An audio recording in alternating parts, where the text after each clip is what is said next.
thank you for joining. Please subscribe, follow us on Substack, on YouTube, and we have a good episode for you today. We have Tvarita, who is a child psychologist, and she's here to kind of discuss with us some of the things that we've been thinking about social media and AI and how it's affecting the child's brain. Right? We are not experts in any way, so me and Kanti here, my co-host, we would have talked about it, but with no real research or field knowledge, which is where I think having Tvarita here is going to be really, really fun today. So thank you again, Tvarita, for joining. Tell us more about you. So, I'm a child and a structural psychologist, which means I work with children, teenagers, and just family systems as well. Want to bring in something that UNICEF has recently come out with, which relates to the systemic changes we need to kind of implement to address specifically about the impact of AI on children. So what UNICEF has done is it's based on the guidance that they have come up with, and this is apparently the third iteration in the last 3-4 years. It's based on the UN Convention on the Rights of the Child. So the focus is protecting the children's rights. And the guidance is for how do we create the foundation for child-centered AI. So we can't obviously deny them the opportunity to learn from AI and use AI for education and their professions and all that. So we'll have to create a system that actually supports them, but at the same time, it protects their interests. So, and there is also the issue UNICEF highlights is that there is inequality in access to AI, and there are challenges regarding that also. So they have come up with 10 recommendations, which is basically preparing the children for using AI in a safe way. They need to understand, and the parents need to understand. So that's one of the points they also recommend. But some of the other recommendations or guidance for this is for actually governments for policy making level changes that they would like to have is ensuring the frameworks. We have regulatory frameworks. And I know, Raj, you wanted to talk about some regulatory frameworks that are being put in the US and how that influences some of these things. So we'll talk about that.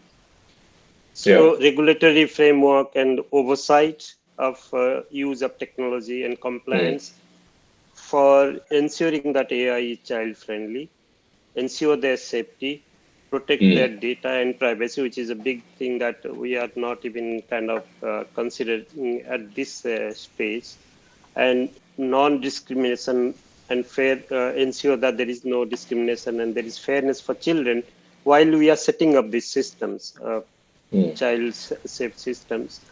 And there needs to be transparency and explainability and accountability for children. So the tech firms need to be also accountable for ensuring that children are protected in all the ways that is possible from their perspective. And there are obviously supporting children's best interests, development and well-being, and all these things related to that. So, I mean, we are talking about systemic changes, not only at, let's say, home or school. Actually, the systemic changes have to happen at a kind of a national, global level, because there are so many things which are at a higher level need to be regulated and monitored, and relevant policies need to be put in place, and there has to be proper monitoring and quality assurance and compliance of these policies, obviously. I just wanted to add that aspect. No, that's a good segue to Australia, which I think kicked off what a government can do, right? They banned social media for kids under 16. And I think it's still holding good. I know there are objections to it and issues, but Australia was the first in a way. Yes. What has happened is Australia was the first country to ban social media for children under 16. And as per their reports, some 4 to 5 million accounts which were of underage children, they have been removed from social media platforms. Now, following Australia, Indonesia has been the first Southeast Asian country to actually ban social media for kids under 16. Similar kind of restrictions implemented for technical platforms, social media platforms, AI platforms. Now, there are some other countries which are considering various similar kind of restrictions. Among them, we have Greece, Austria, France, Portugal, and Ireland. They're all considering various regulations. UK apparently is considering banning not the entire social media for children, but banning some of the features which actually make them more addictive. So they are focusing on kind of doing it in a way, restricting some features so that children don't get addicted to. One of the key thing is which was mentioned in one of the reports which talks about mental health impact of social media and AI is that it's not so much how long they use it, but when they use it that impacts their health and brains. So it's the late evening, late night addiction to the screen and scrolling. That is what causes most of the kind of psychological and mental health issues. So UK is trying to kind of restrict those kind of features in social media and AI platforms. In India, we haven't had any regulations except some states have started doing some laws. Like in Karnataka, they have started talking about putting in some legislation. But the thing is, it's going to be very difficult. Individual states kind of come up with different laws because at the government level, actually, the responsibility is at the central level because it's not possible to control the technological platforms, social media platforms, and AI at state levels. It has to be at the least at national level, although we could also argue that it's not possible to do it at national level. It has to be global level. But the question now, the debate is happening whether the ban actually works or not, whether it is really effective or not. So that's one thing that actually we need to also think about because it's easy to ban certain things, but does it really work? And experts are now suggesting that we should wait and see what the result is from Australia, and then that might give us some indicators about how to proceed on this. Yeah, we put a lot of onus on governments, but Tvarita, would you agree that it starts with the family first? It does. It starts with the family first. It does because when a child is looking at their family, their parents, their sisters, their brothers, their elder them, on the internet, on social media, so they have a pattern and they're using it incredibly so much. Obviously, the child would want to use it, and there's this addiction with I wouldn't call it addiction, but there's this need of scrolling because once you've obviously entered the algorithm, it shows you what you like Yeah. and they like it, and it's comforting.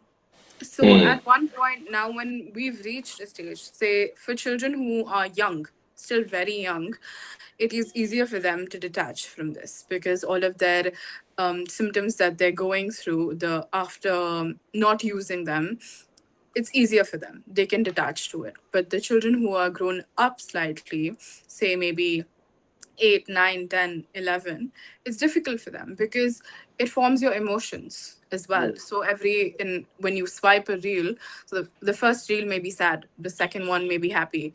So that's how you start thinking. And your emotions are built that way. So 1 minute I'm going to be happy, 1 minute I'm going to be sad, and the next minute. So this translates to real life as well. So the child has a built-in way of dealing with emotions, and that's something that you can't really remove right now, and it'll take time. So stuff like this. Then of course the literacy gap. So that's a very big thing because if after 16, if the child is being introduced back to social media, of course there's a rebellious factor that, oh, you didn't let me be on social media, or they must have had different accounts or anything. But if they're not taught how to use social media or taught what social media is, the impact of social media, how it works, everything, they would stray away. And it's very easier to be in a loophole which is worse than what they were already in. They'll be more isolated, in fact. Yeah. Yeah. Yeah. Have you seen the local circles um, survey that was done? This is a survey that happened in February of this year in India. They basically surveyed about 89,000 urban Indian parents of children between 9 to 17, located in 302 districts in India. Okay, 61% of the respondents were men, while 39% were women. So this was conducted. Have you guys seen this? Kanti, have you seen it? Or? No, I haven't. Everything that you guys were talking about, I took screenshots of their article is very good, and we'll link that article in the show notes after the episode. So please find the link. Again, surveys are very hard to read typically, but this one was easy. It made their point very clearly. But then they had these infographics, which was really important. And I want to just kind of quickly highlight these, right? So they had a couple of, like, 4 or 5 questions that they asked. What should India prioritize to ensure faster and more effective complaint redressal for online safety issues involving children, right? So this is kind of, so stronger penalties for platforms, I think, is ranking higher. That's what most parents were saying. Time-bound mandatory response from platforms, a national helpline dedicated. So these are the simplified in-app reporting. So right now, I think what this shows is there is a lack of reporting as well, right? Lack of the ability to report something, whether it is, whatever child sees something, how will he or she report this? Will they talk to their parents about it? Maybe not. Right? Depends on the child and the relationship with the parent, or how the parent would react to them. But then how do parents put controls so they can do this? But how do you implement this? Like, I debate with that question. It's so difficult, right? I can't even put controls on my own phone and stick to that, right? Yeah, this comes back to the issue of expecting the government to kind of change everything and control everything. But there is the other side of the argument that do we really want government to intervene at all levels? It makes sense to kind of have regulatory framework, but we can't expect the government to intervene in all cases where there is a kind of fear of online threat to our children. Of course, if it is broad-based, the regulations have to deal with that. But as Tvarita is saying, we have to start it from the family, and that's where the real education, the awareness raising has to happen. And that's where the communication has to happen between the parent and the child first, and with the teacher maybe, and counselors, so that they are more literate about how to use these tools safely, and what to trust and what not to trust, where they should kind of express themselves in what manner, so that they are not also exploited, because there is a lot of all this survey is actually related to the online threat to children. Yeah, so that you're right. this fear of exploitation and risk of exploitation and things like that. So you're right. Yeah, this stemmed out of, and I was reading that, this stemmed out of certain cases that happened recently, drug related, and there were a couple of students, and these are not even kids, but I think people who committed suicide because of the fact that they were not allowed to do something. There have been some news reports. Yes. Yeah. So again, when you go deeper into this, it's so disturbing because the effect on children is there. We are seeing it, and but as families, are we really doing something about it? Right? Look at these apps. Right? These are the apps that they are saying are the most used. Tvarita, I mean, is this in your sessions? Do you ask them, like, what is the app, or what are they addicted to, or what are they Yes. using the most? Yes, mostly there's of course Instagram, Snapchat. Snapchat is a little bit for the teenagers, not so much actually anymore. But Instagram, there's Discord. Discord is quite famous.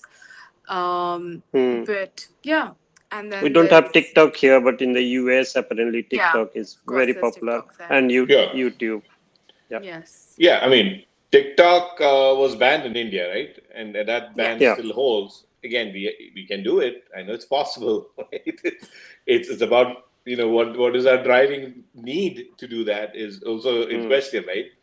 So it's not the incapability of doing or making change, even from a government standpoint, right?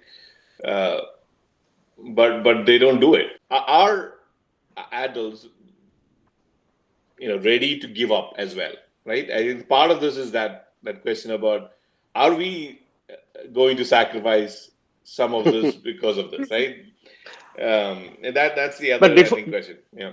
yeah, before we go to that question, actually, it's a good question you asked about what tools they use. I just want to bring in a couple of reports that have come out recently about Yeah. the extent of use of social media and AI tools among teens. So there is a report from Pew Research Center in the US, Mm.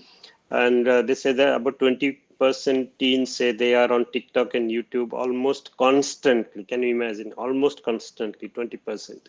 Mm. And 64% of teens say they use chatbots, including about 3 in 10 who do so daily. So basically 30% who are using it daily, chatbots, and Mm. 64% of the teenagers are using chatbots.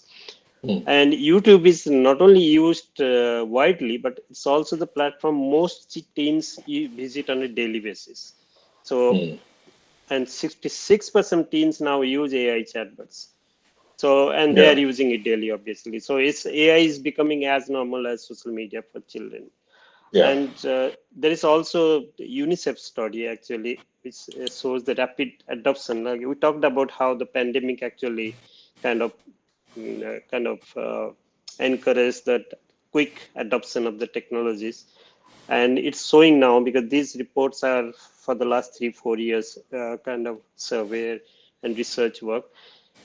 Yeah. 67% of UK teens now use AI. So, Well, and that figure actually doubled in only 2 years' time. So, yeah, yeah. imagine from pandemic to today, it has doubled. Yeah. And so it's really rapid Yeah. use of these tools that we're talking Yeah. about. And here are the consequences, right? And I'll stop Exactly. sharing after this. This is the consequence. And Twarita, you talked about most of this, right? Some of this yes. that you see already, but then online bullying, harassment.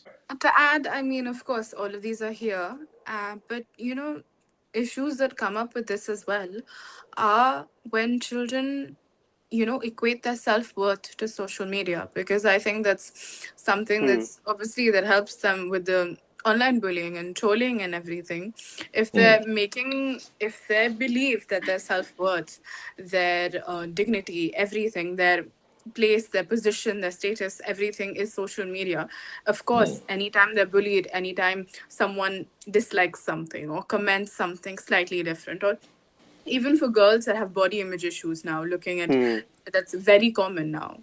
So, and they're getting it from social media. So that means they're equating everything, their self worth, their discipline, their idea of themselves is just being What they see sourced on social from media. social media.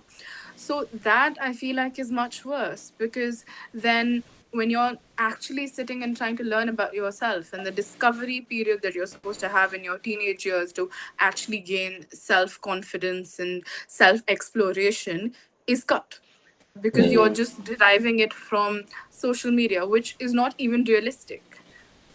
Yeah. So No, Hmm. yeah. absolutely. I mean, it's a big problem. And Um, with those so sorry, no, go with ahead. those, I think No. with children, I do believe there are many techniques that we do use. So one is obviously naming the feeling before you scroll. So that's Mm. something. Do you feel lonely? Do you feel anxious? Are you bored? Is that why you're scrolling? And mm, what do you feel when someone does not like your post? Or what do you feel when you don't get likes on your post? What do you feel when your post doesn't get viral? What do you feel if someone says something? It's obviously it's understanding where they are in that situation. So that helps them realize where they are, what is happening. And then of course, then we have separating it. So taking their self-worth, taking their identity out of social media, which is a very long progress and a very long session as well. But it is needed because when you're taking the identity of all of this that's happening, all of the cluster, all of the mess that's on social media, when you take it out, the child does realize that it's just them. They're not competing with anything. They're not in mm, this rat race. They're nowhere. They can be themselves. So it's also teaching a child to be themselves is also very important when it comes to social media. But when it comes to parents, I believe removing shame is the most important thing, because there's so much shame around. You can't tell your parent. The parent would say, maybe pass a comment, or they may feel like they don't understand you, or anything. The child mm, could feel anything. So just removing the idea of shame and changing commands into suggestions and curiosity. So when the child can be curious with you and ask questions to you about things, and when you're also curious and asking about your child and trying to understand what your mm, child can gather, what your child is doing, it basically there's something called autonomy supportive parenting, which basically means respecting and listening to your child. So Yeah. this is very important when it comes to social media, because when you trust your child completely and you are showing them that we respect you and we're giving you identity and we're not pulling you away from something, they understand that they are being in a situation where they can talk. There's transparency.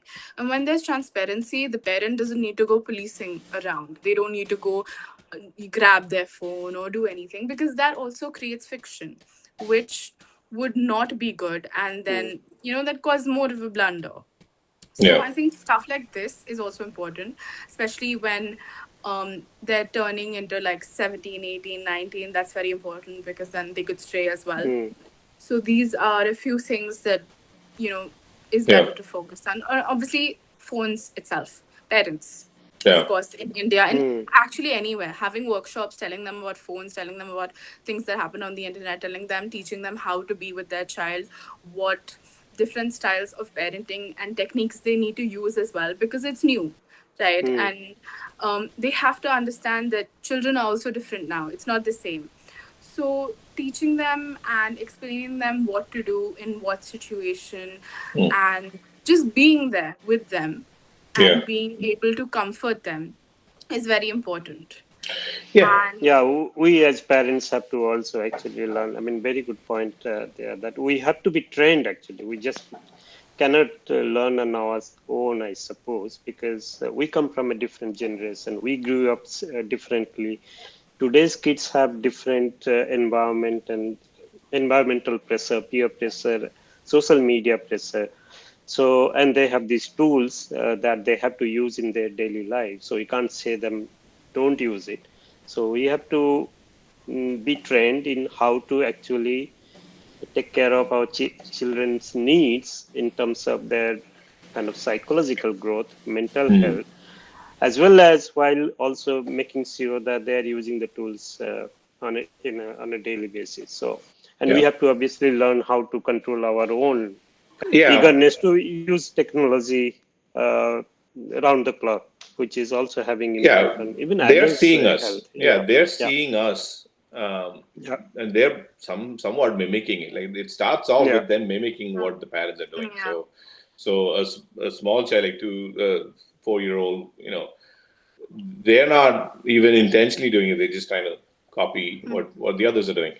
So Um, in therapy, we do encourage family meetings, sessions Mm, where nobody's using their phone. So maybe there'd be Good. Yeah. Sunday you'd keep, or whatever the day is off, you'd keep a game day. Which is Let's brilliant. go Yeah. out. or let's have Exactly. dinner somewhere, lunch somewhere, and nobody keeps their phone, right? Yeah, There'll that's just the be point. one phone for emergency, and that would only be for emergency. But Yeah. everything else, no one touches their phone, no one's on social media, no one does Yeah. everything. So everyone is spending time together. And Yeah. they're also understanding that we don't need to. Like our Yeah. parents are not, our families not, so we don't need to as well. Yeah, So yeah. so key because I think of all the things that is coming out in terms of the things you can do, right? Like government's trying to do this, or this is the simplest thing, right? Yes. And no, and again, forget about every household, every adult, I think we all need this more than ever now to just Yeah. be able to detach ourselves from and and when there are kids in the house, it's even more important to prioritize that, is what you're saying, right?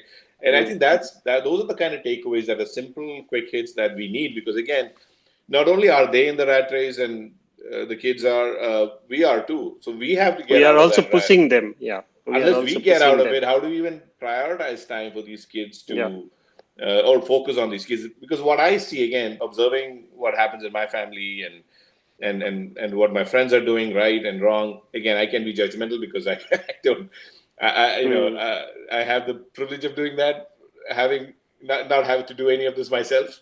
So, um, but the key thing is we like you talked about the shame, take that shame out of the whole thing, even to express their feelings.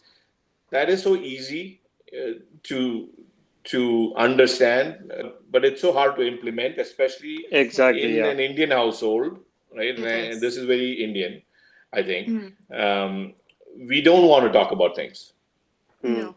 right? Sweep it under the rug, um, and that's when these kids turn to these non-judgmental, where they don't have to fear Yes. about being ashamed or talk about their feelings. They go to Instagrams, Mm. and then they meet the wrong kind of people, and then Mm. that leads them down issues, which we have seen in Kerala, where I'm from.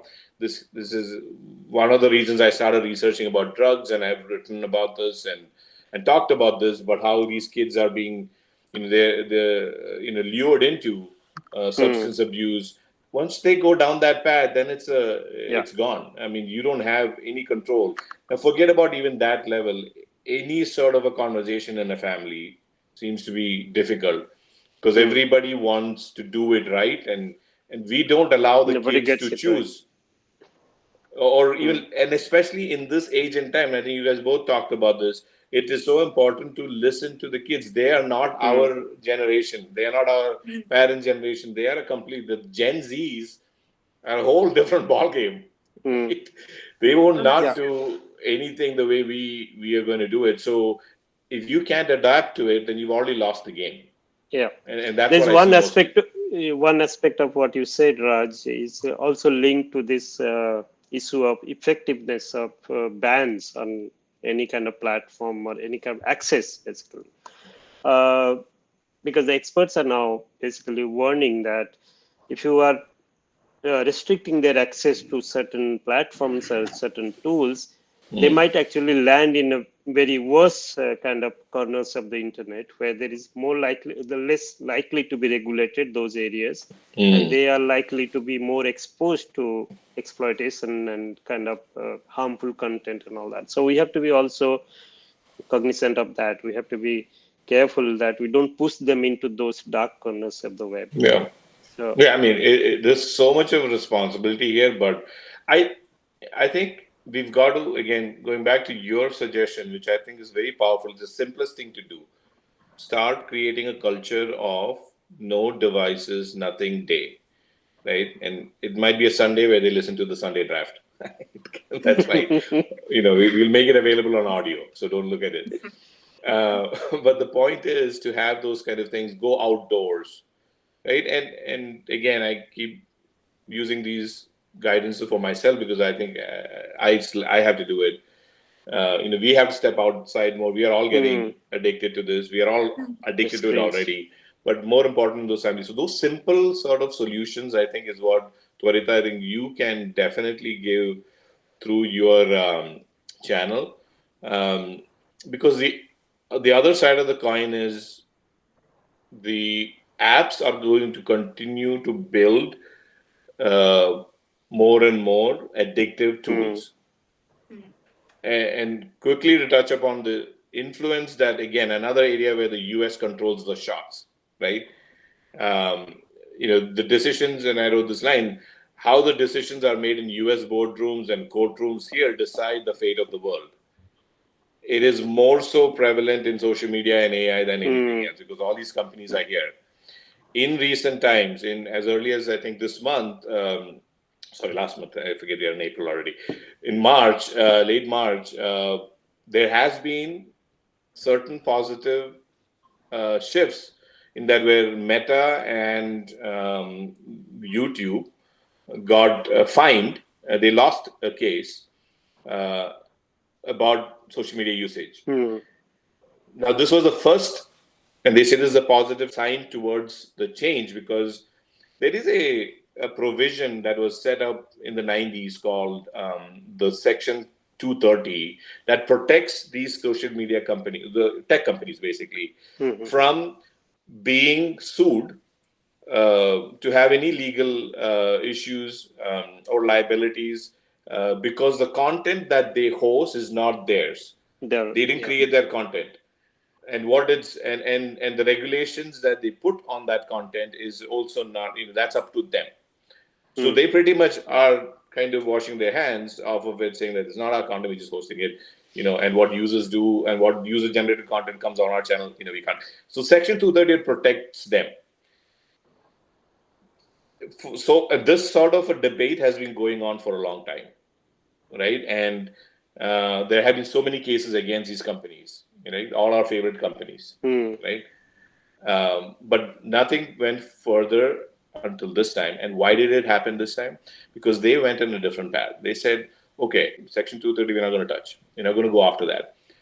But your design of your app, that's an issue that is not protected. That is not content. You created the infinite scrolls. You created the algorithm. You created the UX that, Tvarita, you wrote about your first article about how UX, the 5-star UXs that are created. Now they are, so the people going against them, the people with the real stories, who are seeing issues in the US, especially with how kids are getting mentally affected by it and all that, right? They're going after this aspect, the design aspect of it. And these two wins in the US, and they got fined $3 million each. There are going to be more cases out there where,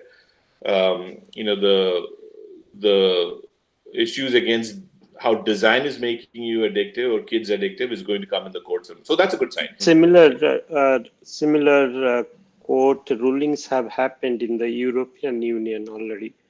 So, and in that respect, actually, European Union has been a little bit ahead of the game with the tech firms, and that they have been very strict about basically being aware of the risks to the users, and in this case, children, not only in terms of content, but the design and the algorithm and all that, but also in terms of actually paying compensation for any damage that might be kind of proven. So it's a long way to go, obviously, but at least in the EU, it seems like they're putting in place very strict regulations, and hopefully other countries will also follow. Yeah, and that will happen on the side, right? But again, those who have to go to legal battles, I think now there's a small ray of hope. That there is a possibility of going against it. This is specific, and hopefully those will result in some numbers, of the things, and they will all help, right, Tvarita? They will all help in the field, in those rooms that you have sessions with, in those families where they are. Those will just help you, just like Tvarita facilitates that discussion.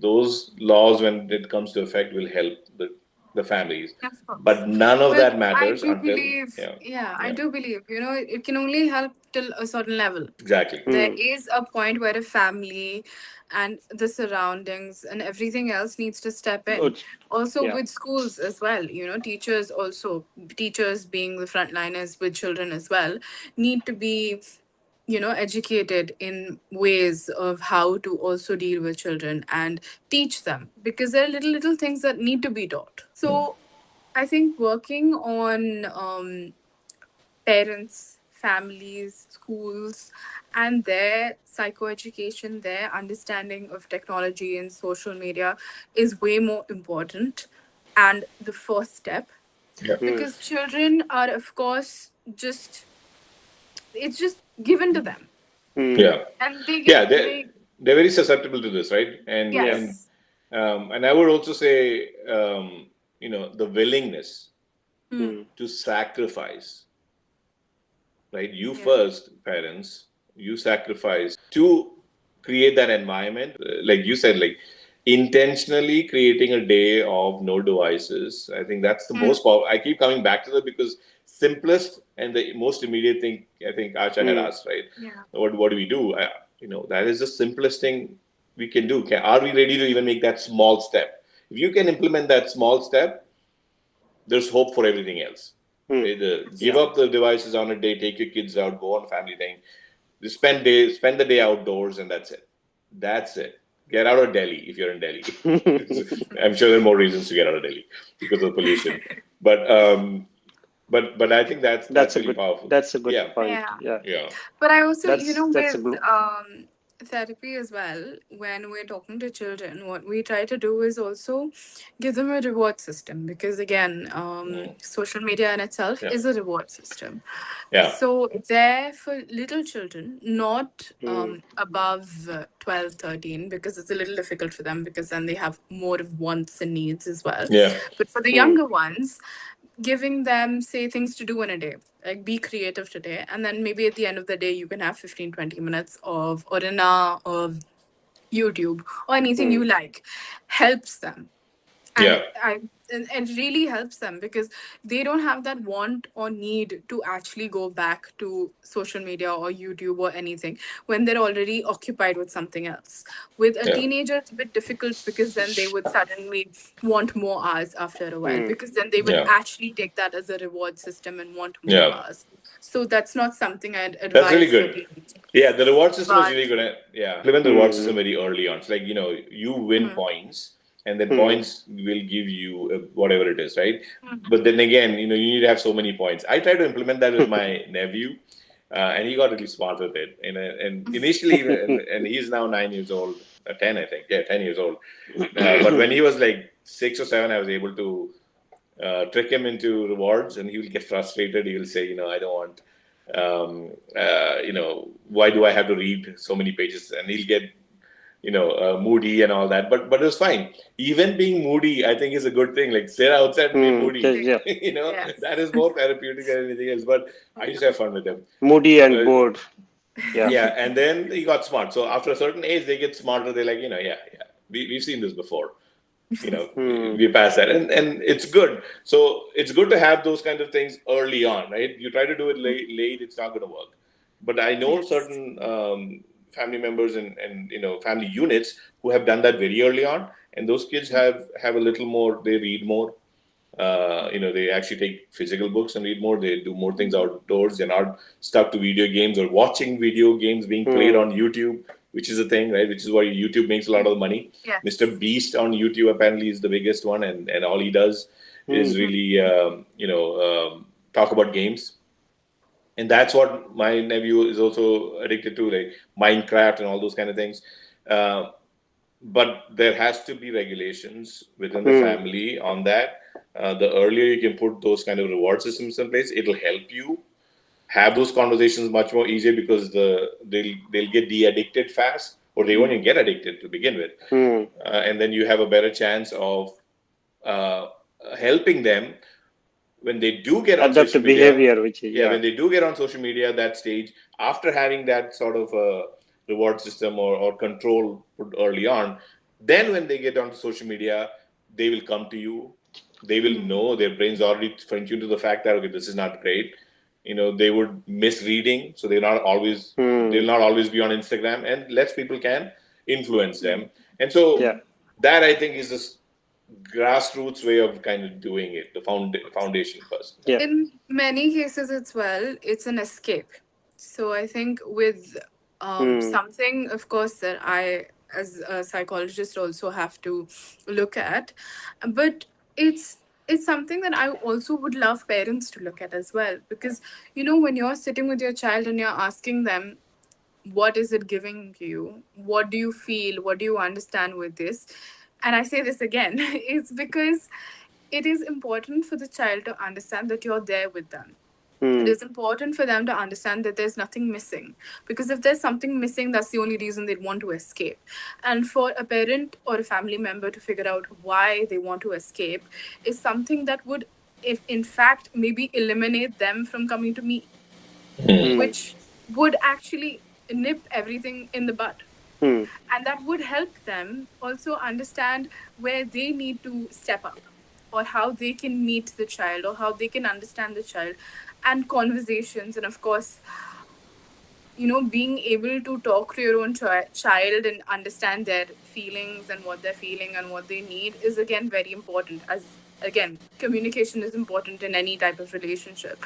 I think that is very important for a child to be expressive with their parent.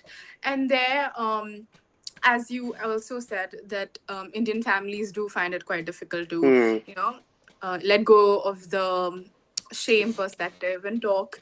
There, I think it's the fact that we've obviously been conditioned this way.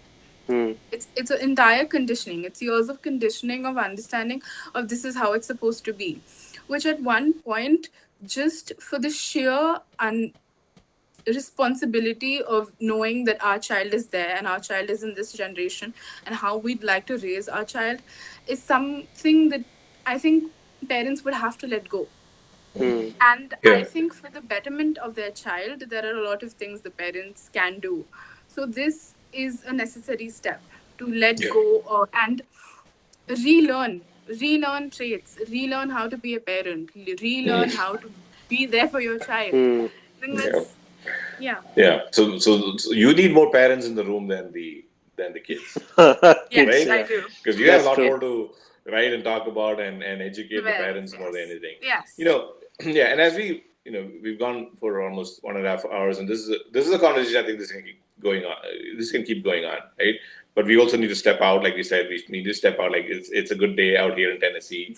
I'll go for a walk, and sleep is important, right? You all have to go to sleep.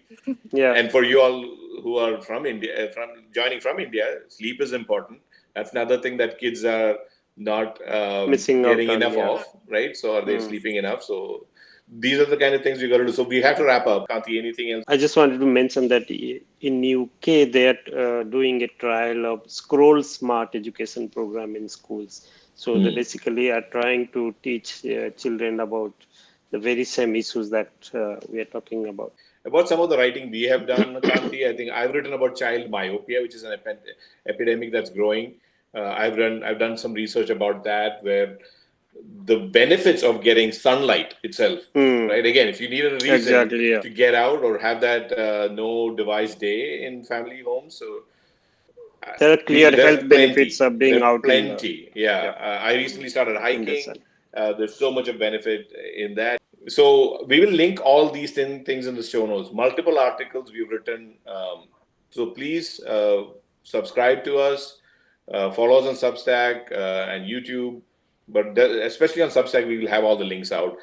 But Tvarita, where can they reach you? What is your Substack? So you can reach me by my name, Tvarita Iyer Vemuri, on Substack. And there I have the link of my social media, my Instagram. So you can DM me there. And I also have the link of my official Gmail ID that I use for therapy sessions. So if you want to book sessions or have any need of consultation or anything, you can send me a mail there.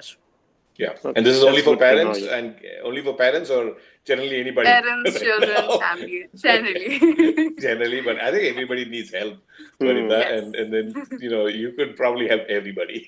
So expand your universe at some point to just the world, because you need to be saying this more. Go ahead. Yeah, Kanti. No. I just wanted to Listen, thank get, Tvarita for a very, very insightful discussion. yeah, the friction where we are trying to remove out of thinking is wrong. Going back to the original segment, friction is good in thinking. Let them think. Let us think. This is advice to all of us, not just kids. Yeah. We need to have thinking time. We need to ponder upon things. We need to wonder about things. We need to do that maybe outside while doing going on a walk or a hike.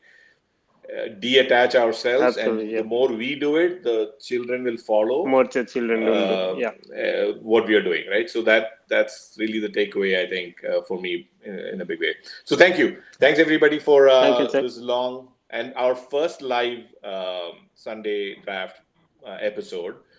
The lives will go longer, obviously. We don't want to put any time around it as much, but just let the conversation take its own kind of direction. But thank you everyone for joining. Please follow us on. We are the Sunday draft at YouTube, on Substack, and thank you for joining.